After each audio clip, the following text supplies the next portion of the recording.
Hi everyone, it is Thursday and you know what that means. It is time to do a Facebook Live. Okay, I hope some of you can join me live today. I am doing an abbreviated version of Workshop Teacher School. So every Friday I am doing a free online professional development event, and you have to sign up to join the event. It's called Workshop Teacher School, and each Friday at 10 a.m. Pacific Standard Time, because I'm in California, Northern California, we spend about an hour talking about some like big pain points for teachers. So you should sign up, and the sign up is in the comments. So if you haven't signed up yet, you still can, and you can even watch the replay from last Friday, which was all about fitting everything in. And there's some new members or new people who've joined our group. So if you don't know who I am, I'm just going to tell you a little bit about me. I am Amanda, and I have a website. It's called amandarightnow.com. You can see it right there, right? Am I pointing in the right direction? And I also am a full-time English teacher. I taught elementary for 8 years, and I am now teaching middle school for the last 4 years. So I teach 8th grade English, and I just started teaching drama last year, and that was really fun. So I'm doing it again this coming year. And I love writing on my website and helping teachers simplify their lives, because our lives are way too overwhelming and stressful. Maybe not all of our lives. Maybe you have it figured out. I don't know. I don't have it figured out yet. So I'm still figuring things out and figuring out how to just make things simpler and easier and just more enjoyable. So if you are here live, I would love you to comment. And if you're watching the replay, I would love if you commented, because if not, I feel kind of like, why am I doing this? Do you know what I mean? Like, if no one's showing up and no one's commenting, then like, what the heck is the point of me coming on and talking to myself? So if you want me to keep coming on Thursdays, then you should start interacting with me and other people in this group. Okay? Please. There are 777 of you now, and I think there are probably maybe 3 of you who actually like participate. So like, yeah, where are you people? Like, what are you doing here? Why are you here? Do you want to like hang out and get ideas and ask questions and learn? The only way that you're going to learn is by interacting with people. So yeah, like, come on, let's go. So, okay, I'm going to make this really simple and short and sweet, because I know we all just want to like enjoy our summers, and but also it's nice to get a little PD once in a while. Okay, so 5 things that I want to talk about today in terms of fitting everything in. Okay. Well, not 5 things. Actually, there's 6 things. Okay. So, but there's 5 things I think you should do to try and, well, no, I don't want you to try and fit everything in. Like, I think that's crazy. Okay. I hate that phrase. I want to fit everything in. That's what I want to talk about first. Like, that is a horrible thing to want to do, because it's kind of impossible. And doesn't it kind of like stress you out a little bit? Like thinking, oh, I want to try and fit everything in. And it just kind of like makes my back hurt a little bit, my neck hurt. It makes me a little bit like frantic. So yeah, I think we should change the question from how can I fit everything in to what's most important to me that I want to fit in. Okay, and I know that like we have our district and our school's expectations and we need to incorporate standards and things like that. But you are a human being with passions, and there are teachers out there who are passionate about vocabulary, and teachers who are passionate about grammar, and teachers who are passionate about I don't know, the 5-paragraph essay. Is anyone passionate about that anymore? I don't know. To me, like, you know what I'm most passionate about? I'm most passionate about engaging my students and like getting them to actually build habits as readers and writers. So that's like what I care most about as a teacher.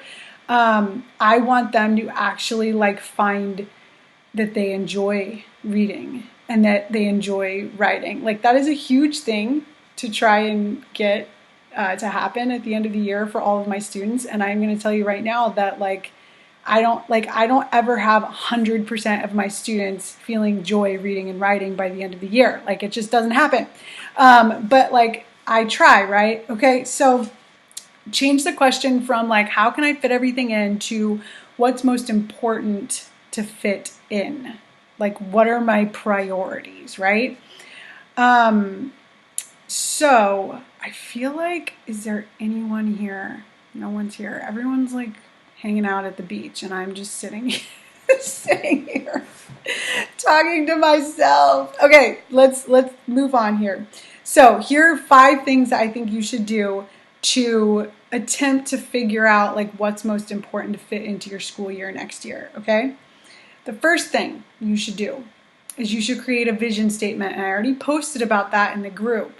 I think it's really important to figure out like the top 5 things you want students to leave your classroom remembering. And so make a vision statement. The second thing is it's really important if you're doing workshop to remember the 3 simple components of workshop. And you can fill these with whatever you want, whatever is most important to you. And those are the mini lessons. Okay, so like 10-minute less direct instruction lessons, work time, what are students doing after your mini lesson, and conferring, having conversations during that work time, and then closure. Like how are students going to talk about what they learned or what they're struggling with or what goals they're setting for themselves. So those 3 components, remember those components because you can fill in whatever you want to those 3 things if you're doing workshop. The third thing is your schedule, okay? So create a schedule. So first, create your vision. Second, remember the components of workshop. Third, create your daily schedule. Like break down every minute of your period. You're secondary teachers, so you probably teach like 45-minute, 54-minute, 90-minute periods, right?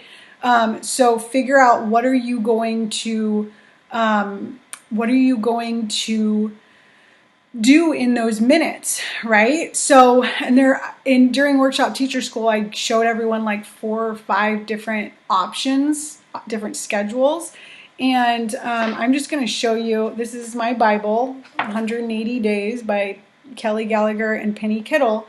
And Kelly's schedule is in here and Penny's schedule is in here, okay? So I'm just going to read what Kelly's schedule is. Kelly does a 2-minute book talk. Okay, so he talks about a book, recommends a book. Then he does 10 minutes of reading time. Students get to read. 10 minutes of daily writing in a notebook.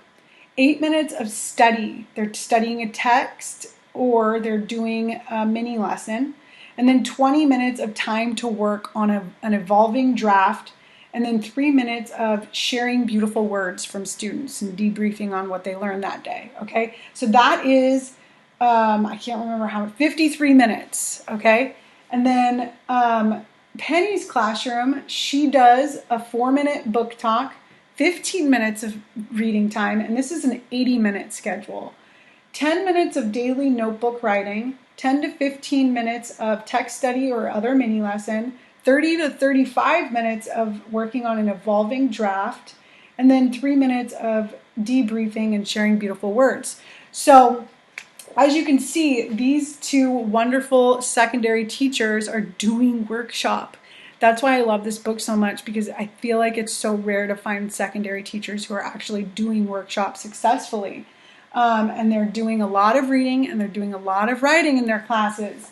So figure out what your schedule is going to be. If grammar is important to you, figure out like how many minutes are you going to talk about grammar. If vocabulary is important to you, how many minutes are you going to talk about vocabulary? Things like that, okay? And then the fourth thing that I think we should all figure out is, are we going to, well, see, I don't think that you have to alternate between reading and writing and reading and writing. Or you don't have to choose between like, do I want to alternate those two subjects or do I want to integrate them? I believe you can do both. I do. I think you can alternate and integrate reading and writing workshop. So what I do is I am constantly talking about how reading and writing are related. Like almost every day I'm talking about how reading and writing are related in my classroom. So when we are reading, we're reading like writers. We're paying attention to author's craft. When we're writing like readers. We're trying to think about our audience and what our audience wants. And is our audience interested in this? Is our audience going to understand this? Do you know what I mean? So it's so integrated. But I do alternate. So I'll do a writing unit. No, first I'll do a reading unit and study mentor texts. And then I'll do a writing unit and we'll write the same genre that we just read. Does that make sense? So alternating and integrating.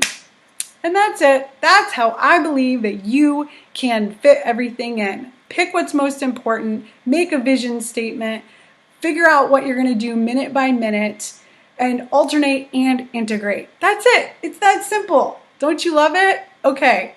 I hope you all have a wonderful weekend. I am not going to be back next Thursday because I'm pretty sure it is the 4th of July. And I should be just hanging out at the beach like you all are right now, probably.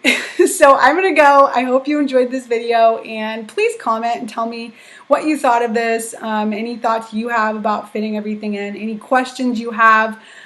Or I'm going to stop coming on, people. Like, if you don't want these videos, then why the heck am I recording them every Thursday? Okay, bye, everyone.